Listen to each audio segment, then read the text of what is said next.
2, 1, go! He's tough. He'll throw himself through a wall for a stunt. We dumped him in the ocean. We dumped him in goo. He's underwater. He's jumping off rocks. We're hitting him with swords. He's on wires every 5 minutes. I don't understand how he does it, and he doesn't complain. Tomorrow, running through the entire set with sandals. We need more glass. Yeah. Cut glass. Yeah. We live in a world where Bourne and Dark Knight changed the game. Bourne is a lot of Matt Damon doing his own stunts. So for us guys who have grown up watching these movies, you think you owe it in a way to the audience that you're not dropping out. That means put me on an ascender and I'll fall down however many flights, I'll do it. It's kind of cool fun, to be honest. What surprised me is the amount of physicality this man can do. He's better than a stuntman.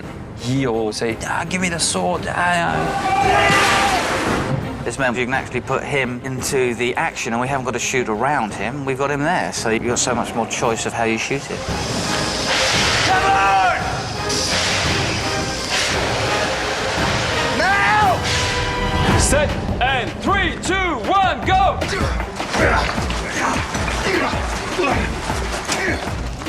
Hang on, my fault.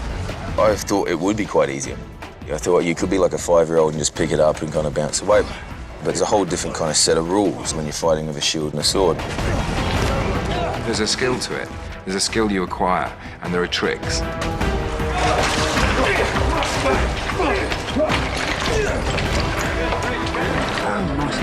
My sword crap, man. Get your ass kicked. Wait a minute, we can talk about this, And to give Sam his due, he's so skilled at it, but he doesn't make you feel like you're an idiot because you can't do that. He adapts what he's doing in order to make it look as good as it can possibly look. Hang on, we'll start again. You knew that was going.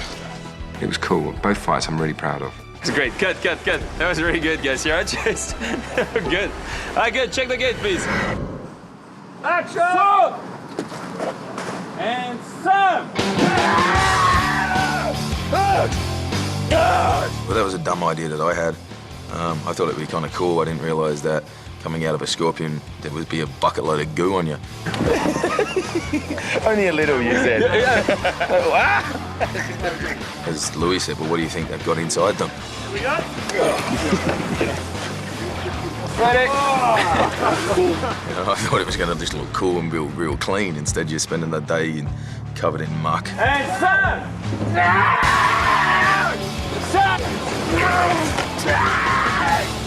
Looks cool. The idea was there. It's just forget that you got to do it. Oh, yeah! That was cool. It comes out of his mouth. And horses.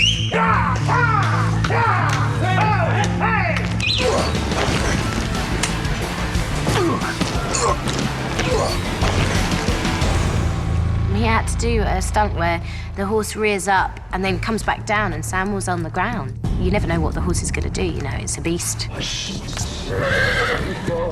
He knows it looks better. He knows that doing a split screen, you know, it won't look good. He wants to be part of it. You all right, Sam? All right. Ready, boys? Steady. Yeah, I think it's an agreement to focus in at the moment, not only as characters, but as an actor and a horse. We suck it up and do what we're doing, and then he can go back to his trailer and I can go back to mine. Yeah, it is a major deal to do that, but Sam's like, yeah, I'll do that. Yeah. Why would we use the double? So yes, it's great. Rolling, pick up, shooting, crane, and action. So they said, can you jump off something and we can stop it by the time you hit the deck? And I said, well, if you don't, we're going to get one good take. That's about it, isn't it? It's Perseus jumping off the Pegasus and diving after the harpy that has stolen his bag. So it's a big high fall from the top of the stage. He doesn't believe I will do it. He thinks I'll wimp out and he'll have to face replace me, just put it on Adam's body. We'll have him up on what we call a descender rig. Where's your money, Sam? My money's safe. We'll release him and he'll plummet down. You're gonna be worried about your money, my friend. So I think it's great that he's getting up there and doing it himself. That's what makes me laugh, because it's a stuntman's job, falling on a descender. That's cool. Yeah, that's like... So we'll take you up a couple of feet, and then we'll just steady you, Sam. Yep. And then when you're happy, okay, just go we'll take you straight to the top and do it as is, yeah. And we'll do it as is. Put yourself on the harness and you put yourself through it. And I think audiences demand that nowadays. And you want like a... like this? I just don't want the Superman. No, I agree. Yeah.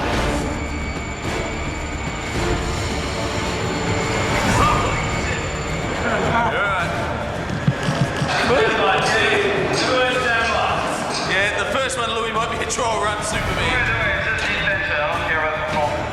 1 minute you're static, we release you and you're just going flat out, and then you think you're gonna hit the ground and we stop you. But the moment of, oh, I'm falling to my death, I am gonna die, no I'm not. All in like the space of 3 seconds, it's a ride.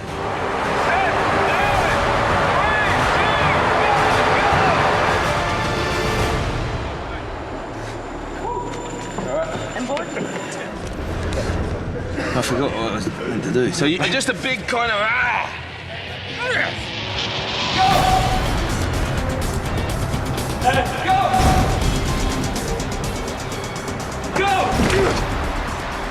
So with Louis, we'll probably do this about, what, 100 times? Let's do one last one. 3, 2, 1, go! Good, great, Sam, good, that's hot. We're beating the heck out of him. Listen, the guy just did Avatar and Terminator, and only last week did he finally tell his agent, okay, I give up, I need a rest. This movie's beating the crap out of me. And I'm proud of that. Let's go again. One more, please, Sam. One more quickly. Reset quickly. Let's do one last one.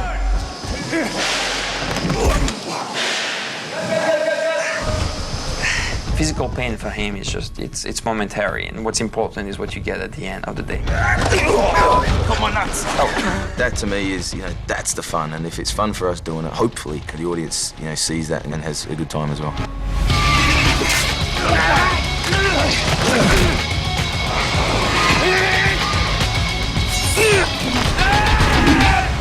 That's great. Good. That was really good.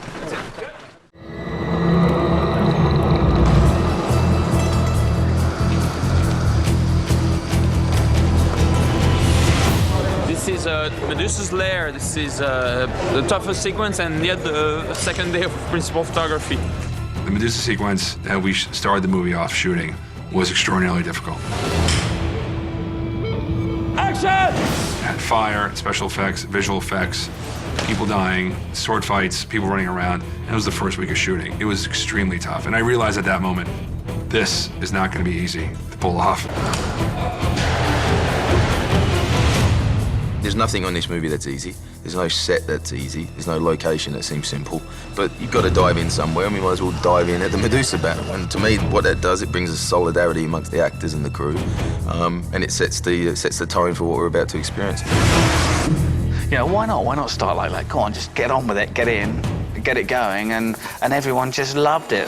We're always swinging that camera, which on a very active set such as the Medusas required large numbers. I think Neil had sort of 45 special effects technicians out there doing flames, steam, all the effects that we had to do there. We had a floor crew of like 10 originally on the set, and then after day 1 we went up to like 24 people because it was such a big set to service. It's going to be such an exciting scene and such a nice scene that we can hand it over now to visual effects. Visual effects can add Medusa into it, and then within the first couple of months of making the movie, we have a really locked and beautiful scene. I think it's great starting off with a bang. We based her off a Russian supermodel, as you do. More than just the inspiration for the face, it's very much modelled on her. We took a huge number of photographs of her, and she acted out the performances, and we videoed her. good, yeah. That was great to be able to photograph a supermodel. It's always quite fun. Great, great. That's really good. On the far right is the head scan of Natalia, and around that I built my own model. But then on top of that, we're running what's called a displacement map, which is essentially a texture which creates the illusion of shadows and bumps and highlights. So you get a lot more detail. And then also we have the second stage where, as she goes in for her sort of, kill, her petrification stare, she sort of, her whole face sort of changes into a much more sort of aggressive, snake-like monster head. This was kind of the first test we did to blend between the two, just to visualize how the key features morph between one and the other. And so we proceeded from here to build a bigger rig around it. And then, of course, the snake hair, the key part of Medusa. We looked at different types of snakes, different sizes. Conceptually, it started out that there were more snakes and they were bigger. She has a very slim neck. It felt like she would just keel over. I built a little setup that would generate the snakes and try to settle on a balance and test a few different grooms or styles. You have to have enough to make the volume, and I think we have a good number. There's only 30 shots of the Medusa head, so we were able to be very specific about the character and the mood of each snake. There is quite a wide range of behavior that the snakes need to do. If you have a talented crew of animators, which fortunately we do, we can be very hands-on and just do it with craftsmanship and a lot of love. It's just one of those truly iconic characters that is a dream to do, really, and something very exciting.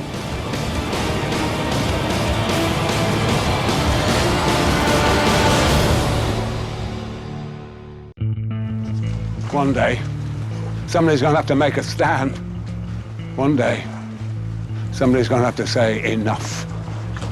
I believe any hero is just the person who can stand up when the going gets tough. In 10 days, I will unleash the Kraken. If someone's being picked on and you can stand up and say, look, don't do that, then that's heroic.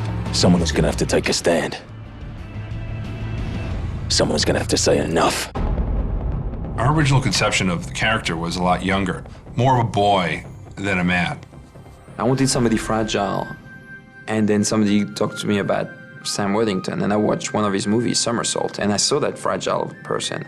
And he came in my office, and he had a shaved head, and he had big muscles, and I was like, what happened? And he's like, well, I shot Avatar and Terminator since then. And he had that strange, rare, almost impossible combination of a great heart and a strong exterior.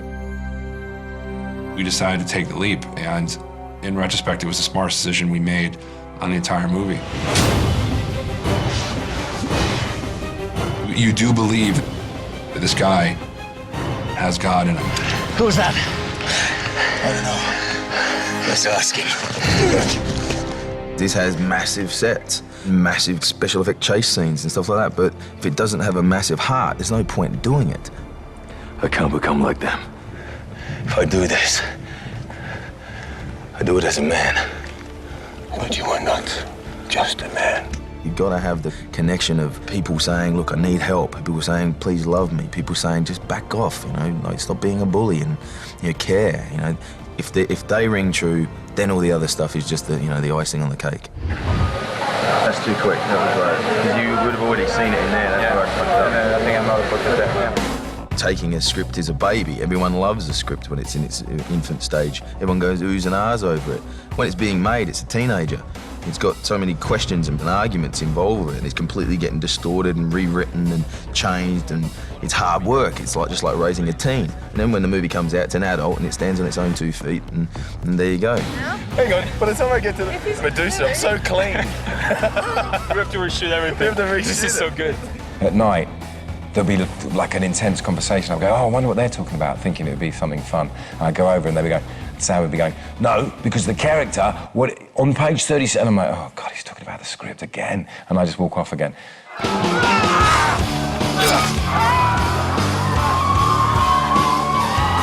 If it's gratuitous, he won't do it. That's a bit. Yeah, no, control. You cannot have him do stuff because, and I quote myself, it looks cool. The exit, we've got other good exits, but the whip, the whoosh. It's like, why do I pop out of the scorpion? Well, because it looks cool. No, he's right. You pop out of the scorpion because that's the first time these guys see that you're more courageous. You would go the limit to protect them. If you don't care about these characters, no one's going to give a crap if you die or not. You know, what we're trying to do is bring actual emotion and character and charm into these action scenes. That's the only way I believe these big epic movies work. Try not to enjoy this so much. Good, check. Good. Very nice checking. The Kraken's mysterious.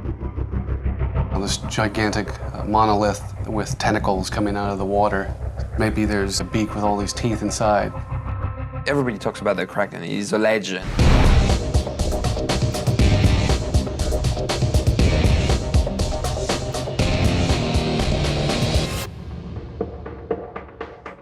The one thing was just to try to make something that was really horrific and gigantic.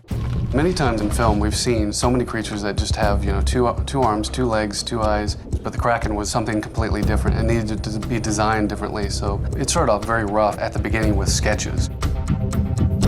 We explored a bunch of things that actually felt like tentacle mouths, you know, that were just coming out of the mouth. There was like no teeth really at all. And then we actually explored different things with a bunch of spikes all over the head.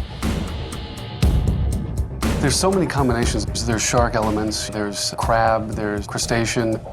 It took us a long time to nail that design. I mean, it was like he had too many tentacles, not enough eyes, too many teeth, not enough teeth, one tongue, no tongue, and everything. Once we figured out, like, okay, these are the elements that Louis likes, how do you balance that? You know, how big it was gonna get. To Louis, it was like, bigger the better. Once Aaron had finished, that's when he passed it on to us and the team at MPC.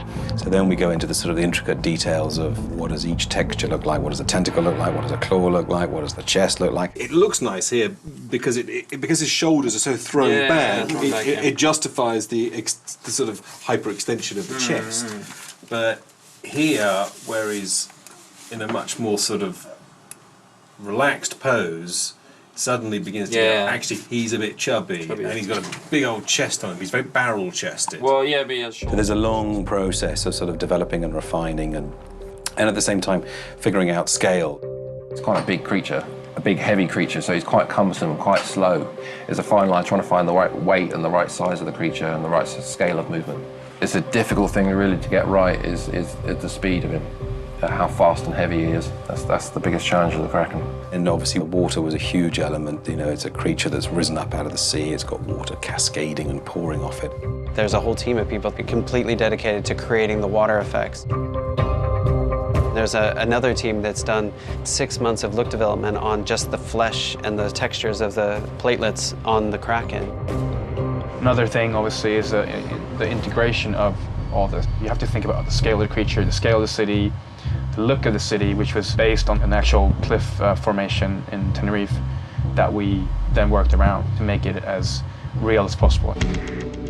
We wanted to not reveal it right away, so it could not be a creature that just popped out of the water. So we had this idea of an unfolding Kraken. He's got a cowl, which is plates, designed almost like a hood or a visor, that he pushes back, and then it's only then that you see his face. We ended up with, you know, big shoulders, big thick neck, and a face that looked like it could come down and eat you. A big mouth with a lot of teeth.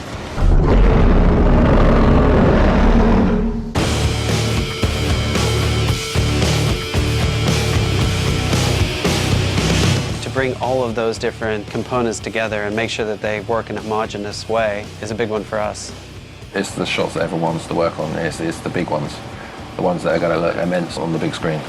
He's like the perfect gigantic sea creature. It was super cool.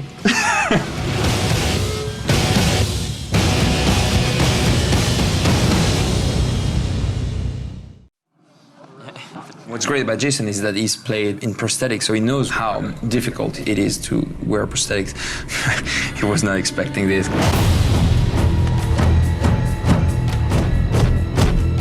Calabos is the Terminator, definitely. 3, 2, 1, go! When you see footage from Clash and the makeup works so well, then it feels like it's worth the 4.5 hours. And, you know, Connor and his team are the best.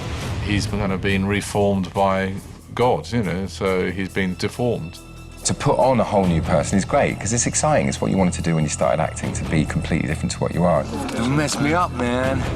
I'm like all messed up, but I'm still street, you know what I'm saying? Gangster. We take 3 hours in the case of Calabos. We've got him down, Jason. It's about 3 hours and then a half an hour to get dressed. When we would have 9 o'clock call times, Calabos would have like a 5 o'clock in the morning, 4 o'clock in the morning call time. Good morning. It's tough, it's really tough, but there's a mental way of dealing with it. You either do it with a smile on your face or don't do it at all. Because if you get annoyed by it, you'll never get through the day. If you think that this is going to stop me smiling, you've got another thing coming. It's 5 face pieces. It's like this bit's mine. So there's pieces here. There's a head piece, which is sort of like a swimming cap, kind of goes on like a swimming cap. And then there's 2 cheeks, an ear and a nose.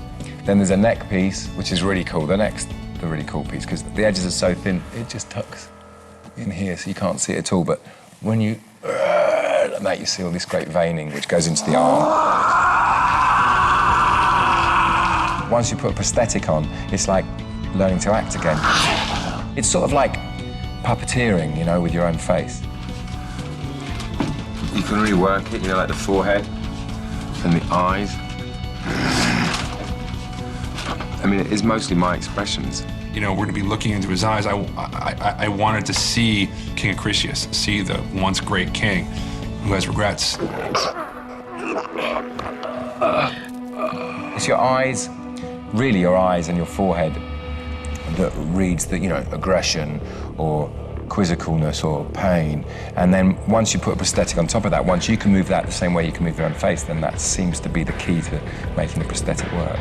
I totally want you to get that camera out of my face, all right? I'm talking to the director. This is not a documentary. Oh my God.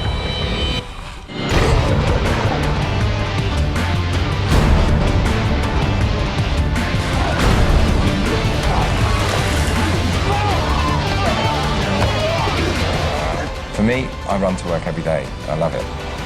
You can push and push and push sometimes, and push too far. It's Liam Neeson. It's pretty cool. My first thought was, oh my gosh, Clash of the Titans. It's a great honor. King of the gods. It's pretty intense. It was a wee bit intimidating, you know? But I'm getting a chance to work with friends, especially Rafe, and this great crew. It was like, yeah, how cool can it be, you know? It's enough to get excited over it. Man's entire existence is a gift of my grace. I've always had an interest in Greek mythology, in Arthurian legends from when I was a kid. This Zeus was a Zeus that leads a war, that's a Zeus that's active. So I didn't want to go with a 60, 70-year-old actor. I wanted a younger actor. You need authority. You need intensity. You need a physicality. I command Olympus. Remember who you serve. He's big and he's strong and he has that great voice, very authoritative voice that feels like Zeus's voice. No! I created them, and they reward my love with defiance. But he has a very sweet face and very emotional, wounded eyes. They've made this exceptional wig and this beard, but we've added this armor that's very Arthurian almost. Metal armor is something that's kind of really horrifying. It was a laborious, complicated process, going backwards and forwards. Do we like this? Do we like that? You know, draw, decide on the colors, then that gets sculpted, then that goes to be made by somebody. It's a very complicated process. It's extremely uncomfortable, to be honest. That's about as far as I can go, you know? You kind of almost have to strike poses. You can't be naturalistic. You can't even scratch your nose because your hand comes this far. However beautiful somebody looks when they're sitting there, there's a constant creaking, clanking, you know, the actor's uncomfortable and hot. It's not an experience I'd like to repeat, but I really hope it looks beautiful. You have to just trust that you look good and powerful. That's the end of the go. Thank you very much.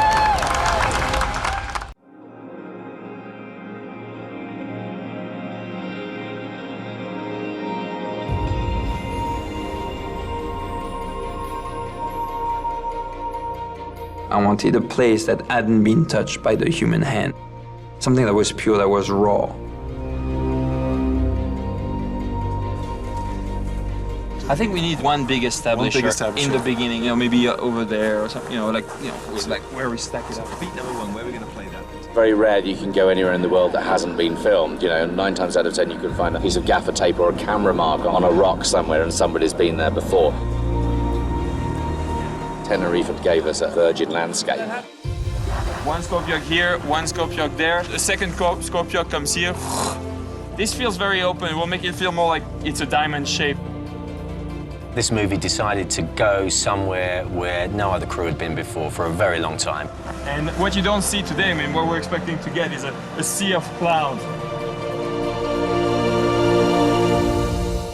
Being based on this island, I think they're taking advantage of the variety of locations that we have in one spot. One minute we're in the middle of nowhere and it's all the sea and the ocean and the rocks. Action!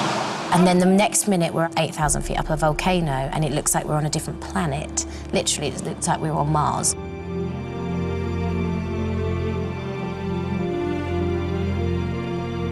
Wonderful landscapes. You'll never create shapes like these natural shapes that have been formed over, you know, hundreds of thousands of years.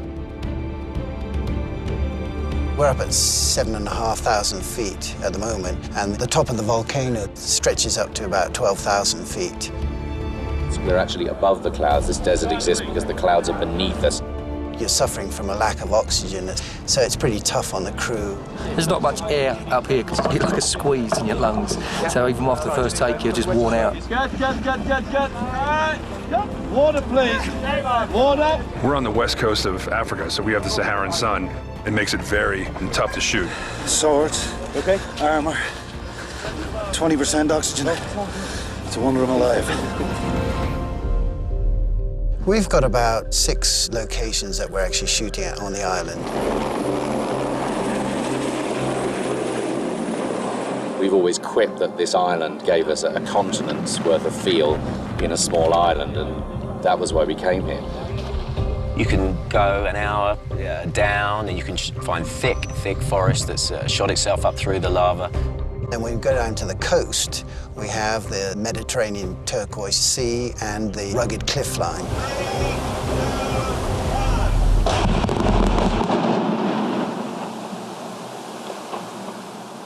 There was a shot that we had planned. It was the clouds rising over the mountain. And so we waited, and one guy one day said, "Guys, it's coming. The clouds are coming. Hurry up. Let's see when the gear comes in and when." And we just wrapped everything. Went there, put a crane, put a steady cam. I'm trying to get this cloud now for about a week. It's the last day of shooting in Tenerife, and company wraps in about 2 hours when that sun goes down, so it's like we're gonna get it. Yay.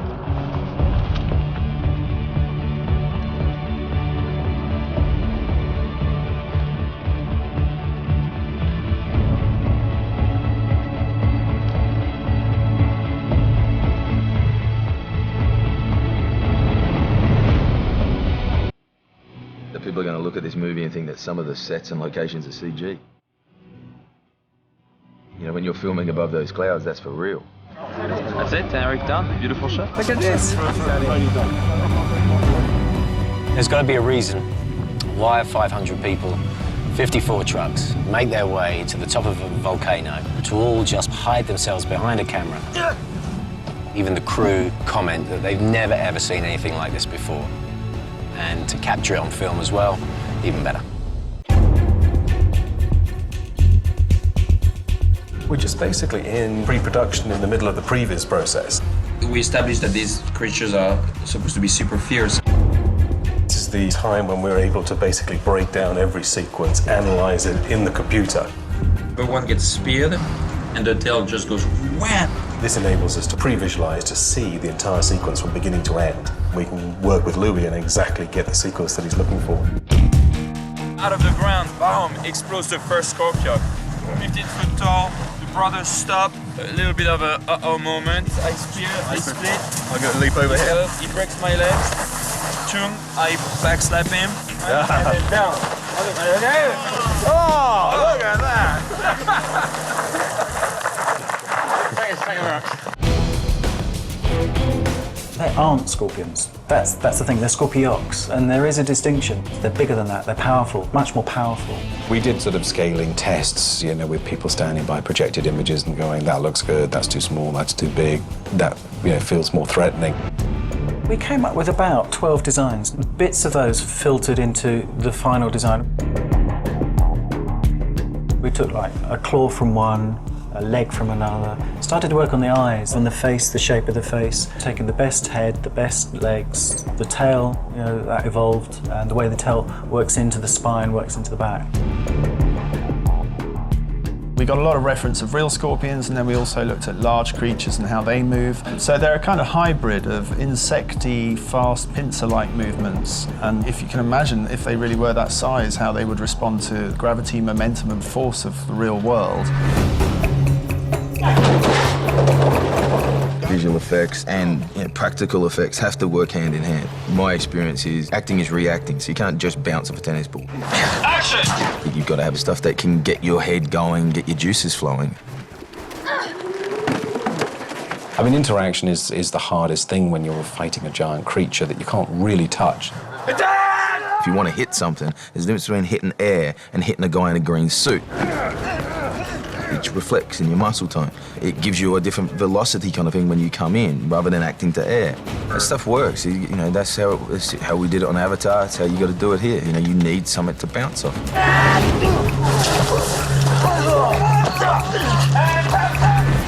I think he looks all right. I think he's the new Teletubby.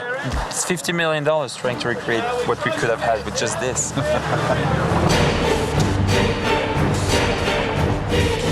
He's riding the back of a scorpion. The way he's thrown around, you couldn't reproduce that. The crossover between us and visual effects are quite close on this rig, so that when Mads is on it, it actually fits the CG model exactly, so when he puts his foot on any part of the rig, it matches Nick's CG scorpion.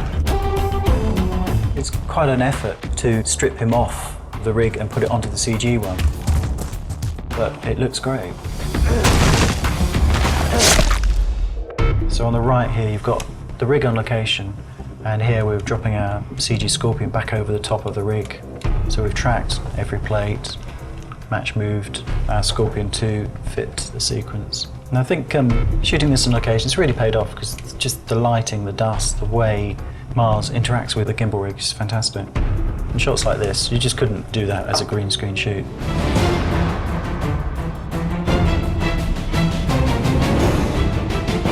It's a ballet of camera move, of animated scorpion action and choreographed moves from the actors to give the illusion of these guys in a massive battle against these giant scorpiox.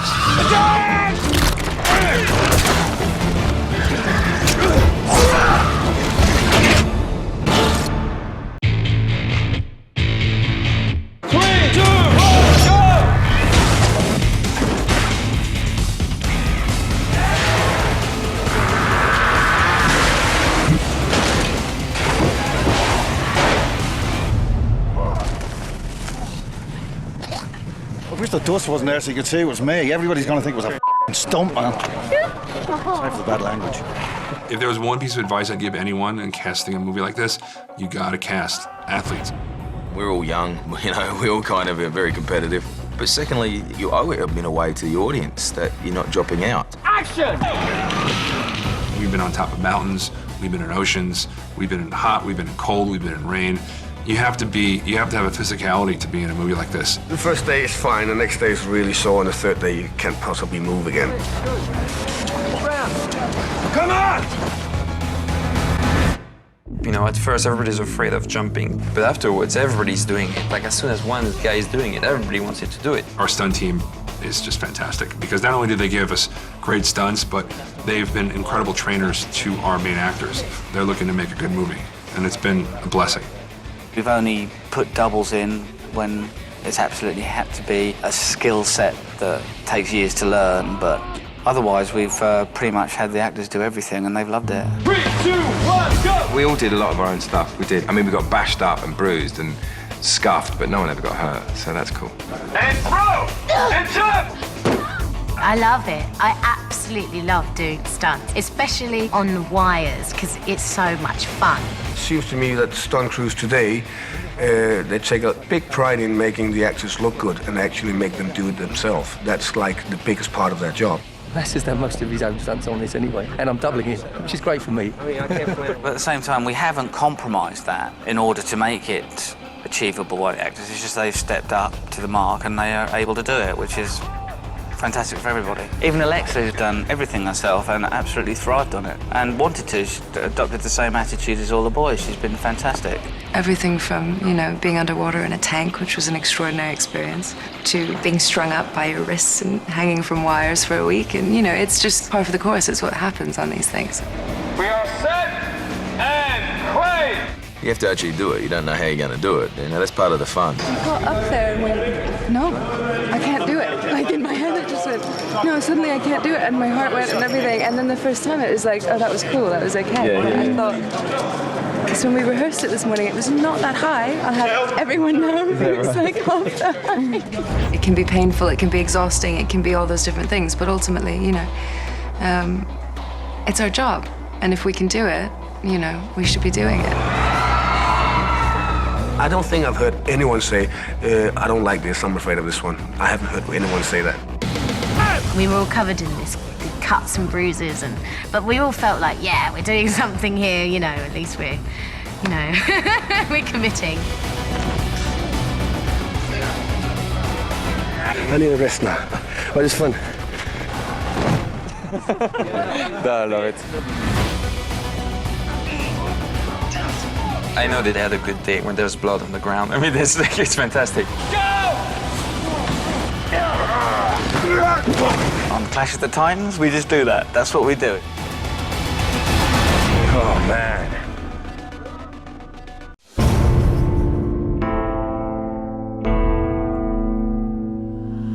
I don't think there's been one day on this that has been easy in regards to location. If Tenerife was desert and mountains and craggly volcanic rock, Wales is slate and gray and dark and wet and rainy. We're in the pouring rain, in Quarry, in Wales. Everyone's happy and smiling and we're making movies and it's good. Life's good. That's not a studio shoot, that's a location shoot you're watching there. We're actually in the middle of nowhere up the side of a mountain. It was one of the largest, if not the largest, slate mine in Wales, and it's been closed for many years now. And that sort of extraction has left great scars on the landscape, quite beautiful scars, but scars nevertheless. July 22nd, midsummer in Wales. Shoot in Wales. It's flitting great. We suffered some rain there, which is predictable, but it worked very well because the slate and the slate quarry we were in looked magnificent when wet. Wales. Right, close your eyes, think of Wales. Rain. Rain when you fall asleep. Rain when you wake up. Rain when you get in the car. Rain through lunch. A lot of that isn't rain coming down my face, it is tears. Yeah. We didn't want bright blue sun. We wanted the inclement weather, the sense of the elements, the sense of cold. Rain. Oh my God, the rain. It rained so much. But I was meant to be dying, so I did look like I was dying naturally. I didn't really have to do that much. It's not always like this. Only 85% of the time. Perfect for me. I loved it. I was like, yeah. I mean, hell. It literally was hell. The rain was coming down sideways. Literally one day it was going up my nostrils. Like, what the hell? It's impossible. I've never seen a place like this. It's miserable. I love it. Once I saw the scenes from Wales, I'm like, oh my God, we're really bringing the audience on a journey, because this is unlike anything we've seen in the entire movie. The environment is going to look good on film. It's just difficult to film in. Simple as that.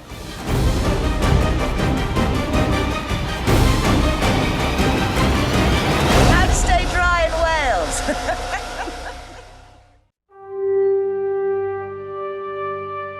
You know, Hades started out in this film as a woman in the first script. Hades was a woman, then it was a woman, then it was a man, you know, and then it became eventually that it was Ralph Fiennes. You depend on their love. I've only learned to live on their fear, their pain. So I go to New York, I go and meet Ray Fiennes, and I start telling him about the movie, and he was not talking, and he was just like feeling the stuff and trying to find the physicality. I could see him like sort of like slouching in his chair and then being like, okay, maybe if he's lived thousands of years in the underworld, so he's hurt and wounded. We didn't want someone that felt like he was at the peak of his strength. We wanted someone who was physically weak and physically beaten down, but when you looked into his eyes, you saw an intensity and a rage and a strength, and that's Ray Fiennes. I am Hades. I've always loved the Greek myths. I thought Hades was interesting, the relationship with Zeus, the sort of the brother, the jealous brother. You will kneel before me and beg for mercy. You're a fool. You have no understanding of my power, of my child. He lives in the underworld, and so he's affected by his environment. So he has the lank, greyish hair, which we made to fall into his costume, so that from the back you couldn't tell which was his head and which was his costume. They should all run into one. The hair is matted and long, and the beard is long, and all the male gods have armor, but his armor is corrupted and corroded by water and residue. I mean, it's rotting armor, rotting metal. So what his armor's meant to look like is as though it's just remains, the vestiges of an old metal, iron, perhaps armor, held together by, you know, bits of leather, and now it's filthy and it's rotted and it's falling to pieces. Yeah, I just said to Lindy Hemming, I said, no, just imagine it's the kind of armor you pick up out of the ground. You know, we looked at photographs of archaeologically armor that's been dug up, where the rust it's all been corroded and wasted. That was the idea. Where is this fearless legion? We wanted to give it an element of, of evilness and power that we decided would ultimately come from his cape. The whole wealth of things you can do to make special effects really kick ass now is, I think, extraordinary. So I think it'll leave the old one seeming a little bit primitive. So we have this big flowing cape that almost always looks like it's on fire, like the edges are burning. And then when he gets pissed, the cape comes to life and it spreads out. That's when you really have to hang on to your imagination, because you've got nothing else to hang on to except a big green screen. It's all technical. So you have to really hold in your head the moment in the scene that this shot will slot into. We obviously did a lot of, plates that we matched move with motion control cameras, and then scaled him and then tracked him back into the plates that we'd shot on the set. And I just did a scene today in the Citadel, but I saw the special effects where it would go. I knew the moment, so I was quite quickly, I think, plugged back into what the moment was. This is the will of Zeus, the will of your father.